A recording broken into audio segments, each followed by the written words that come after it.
अस्सलाम वालेकुम। मैं हूँ रोशनदीन दियामरी। नाज़रीन, गिलगित बल्तिस्तान में मंशात के हवाले से आप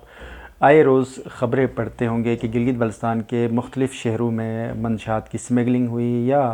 कहीं ना कहीं आपको पुलिस या एंटी नारकोटिक्स वालों की तरफ से आपको कोई ना कोई सोशल मीडिया पे कोई तस्वीर नज़र आती हैं। आज सुबह से बल्कि गुज़िश्ता कल रात से एक ख़बर चल रही थी कि गिलगित बल्तिस्तान के ज़िला गिज़र के तहसील यासीन में कुछ मंशात की जो है वो उसके कार्रवाई में एक बड़ी पैमाने पे मंशात को पकड़ा गया है। तो उस पे कोई पब्लिकली कोई अभी तक कोई स्टेटमेंट नहीं आ रही थी, लेकिन आज जो सोर्सेज बता रहे हैं कि 120 किलो के करीब यानी कि 3 मन से ज़्यादा जो चरस पकड़ा गया, उसके साथ और भी दीगर मंशात को वहाँ से रिकवर किया गया है। अब ये इस लेवल के एक मेगा जो वहाँ पर ऑपरेशन हुई है, जिसमें पकड़े जाने वाले के हवाले से अभी तक कोई इन्फॉर्मेशन नहीं है। पुलिस के मुताबिक जो है ये कार्रवाई एंटी नारकोटिक्स वालों ने किया है, लेकिन इस पूरे जितनी भी इस कार्रवाई के हवाले से मीडिया में अभी तक कोई ख़बर नहीं आई है। खैर, ये सोच लें आप, जो ये इलाका है यहाँ तक जाने के लिए गिलगित बल्तिस्तान के 4 अजला क्रॉस करने पड़ते हैं। यानी कि आप जब भी कोई इस किस्म की स्मगलिंग होकर कोई भी जो नारकोटिक्स हैं, इस तरह की कोई नशे की चीज़ें हैं, ये गिलगित बल्तिस्तान की तो प्रोडक्शन है नहीं। ये तमाम चीज़ें जो आती हैं उसके लिए 2 ही पॉसिबल रास्ते हो सकते हैं। या तो कैपिके से चतराल से कहीं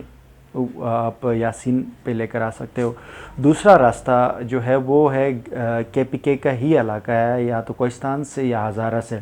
यहाँ से फिर आप डिस्ट्रिक्ट द्यामीर से फिर आप अस्तोर, एंड देन अस्तोर के बाद आप गिलगित,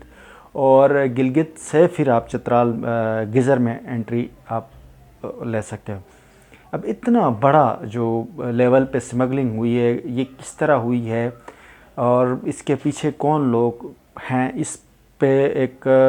बड़ी जो है ना तहकीकात की ज़रूरत है कि इस तरह किस तरीके से इतना बड़ा जो है एक चरस की स्मगलिंग हो गई है। अब दूसरी तरफ जो सूरत हाल इससे भी ज़्यादा परेशान कुन है वो ये है कि गिलगित समेत गिलगित बल्तिस्तान के तमाम शहरों में जो चरस और इसके जो दिगर नशे हैं उसको बहुत कॉमन यूज़ किया जाता है। ज़िला द्यामीर के चलास में ख़ासकर अगर मैं बात कर लूँ तो वहाँ पर इसकी जो ख़रीद व फ़रोख्त है बहुत ज़्यादा है। एक बड़े पैमाने पर वहाँ पर लोग काम कर रहे हैं। इंतज़ामिया को भी कहीं ना कहीं तो इनको इत्तलात ज़रूर हैं, वो लोग इनके साथ मिले होते हैं या इनसे कोई अपनी परसेंटेज लेते हैं। बहरहाल ये बात तो तय है कि इंतज़ामिया को मालूम ना हो ये हो नहीं सकता। आप एक आम शहरी से पूछ लें कि किस से नशे की चीज़ें मिलती, तो आपको एड्रेस बता देगा उसके घर के कि यहाँ से मिलती। ऐसे ही गिलगित शहर में हो या गिलगित बल्तिस्तान के पूरा जो हमारा सूबा है, गिलगित बल्तिस्तान के हर शहर में आपको ये चीज़ें मिलती हैं। नाज़रीन, ये नशा तो पहले कहीं छुप छुपा के किसी तरीके से चलता था। अब तो सूरत हाल ये है कि स्कूल के जो बच्चे हैं वो भी इस नशे के लत में पड़ गए हैं। इस हवाले से हुकूमत गिलगित बल्तिस्तान ने कभी कोई संजीदा इक़दाम नहीं उठाए। इस वक्त एक चीफ़ सेक्रेटरी हैं जिसको मैं अक्सर रंगीला के नाम से पुकारता हूँ। वो बड़ा जो है एक्टिव नज़र आते हैं हर मामले के ऊपर, या एजुकेशन के पता नहीं क्या कुछ एक्टिविटीज़ वो कर रहे होते, लेकिन जो मसले हैं जो उसकी एडमिनिस्ट्रेटिव ज़िम्मेदारी है, यानी कि उसकी ज़िम्मेदारी है कि वो सूबे के एडमिनिस्ट्रेटिव जितने भी इशूज़ हैं वो देख ले।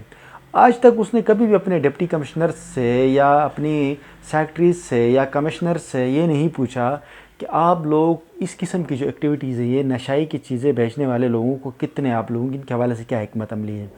एक डिस्ट्रिक्ट का जो सरबराह है डीसी, आज तक उसने कभी अपने पुलिस की इंतज़ामिया से या जो दूसरे उसके सब ऑर्डिनेट है किसी से ये नहीं पूछा कि कहाँ पर इस किस्म की कार्रवाइयाँ हो रही है, क्यों इस मसले के ऊपर ये लोग फोकस क्यों नहीं करते, क्योंकि इनकी तरजीहात ही नहीं रही।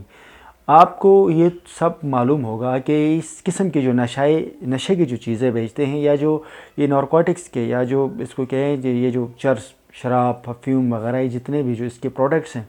इसका बिज़नेस करने वाले लोग बहुत तगड़ी असामियाँ होती हैं।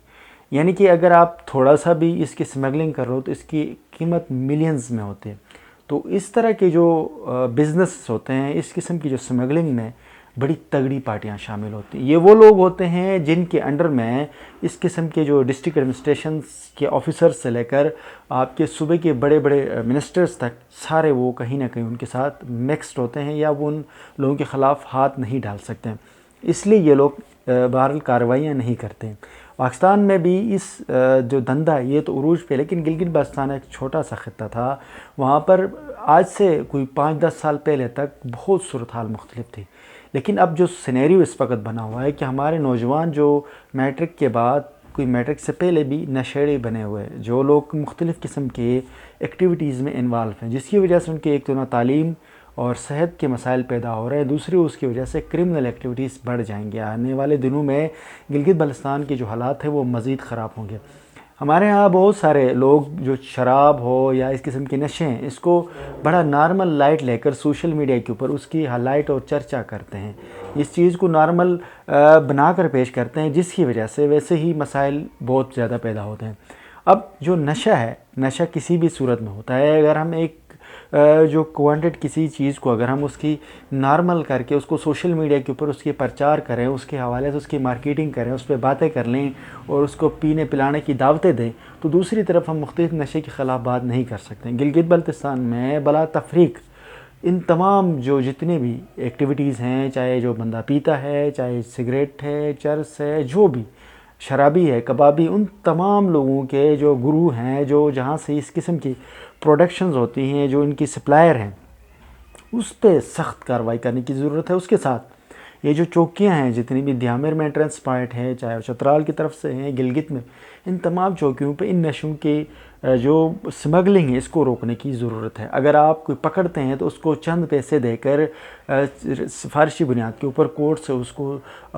ضمانتیں دے کر یا اس پہ کیسز، کمزور کیسز درج کرنے کے بجائے سخت سے سخت سزا دیں گے تو ہمارے مستقبل سیف ہوگا۔ گلگت بلتستان کے جو نوجوان ہیں ان کو پہلے ہی شدید مسائل کا شکار ہیں۔ گلگت بلتستان میں پہلے روزگار اور اس کی اپورچونیٹیز ہے ہی نہیں، پہلے معاشی طور پر لوگ غیر مستحکم ہیں، ہمارے ہاں میجورٹی لوگ جو ہے وہ بلو پاورٹی سروائیو کر رہے ہیں۔ ایسے میں اگر اس قسم کی نشیڑی بن جائیں گے تو وہ لوگ چوری، ڈکیتی اور قتل جیسے اقدامات کی طرف آئیں گے، جس سے گلگت بلتستان کے آنے والے وقتوں میں بہت مسائل کا شکار ہوگا۔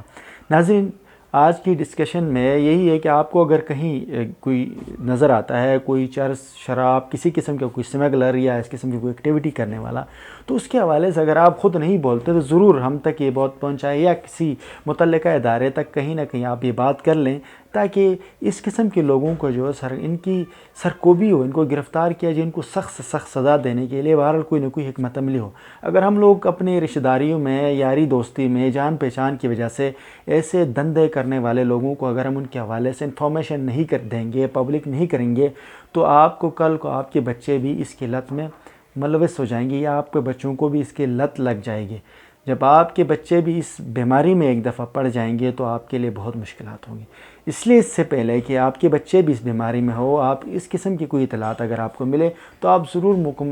متعلقہ ادارے تک پہنچائیں، ہمیں بتا دیں، کسی کو بھی سوشل میڈیا پہ کسی فیک نام سے آپ ان چیزوں کو پبلک کر لیں، تاکہ گورنمنٹ اس کے حوالے سے کوئی نہ کوئی اپنی ایکشن لے اور بدنامی کے ڈر سے بھی کہیں نہ کوئی کارروائی ہو جائے۔ ناظرین، آج کی ڈسکشن میں یہیں تک، نیکسٹ ولاگ تک کے لیے مجھے اجازت دیجیے۔ اللہ حافظ۔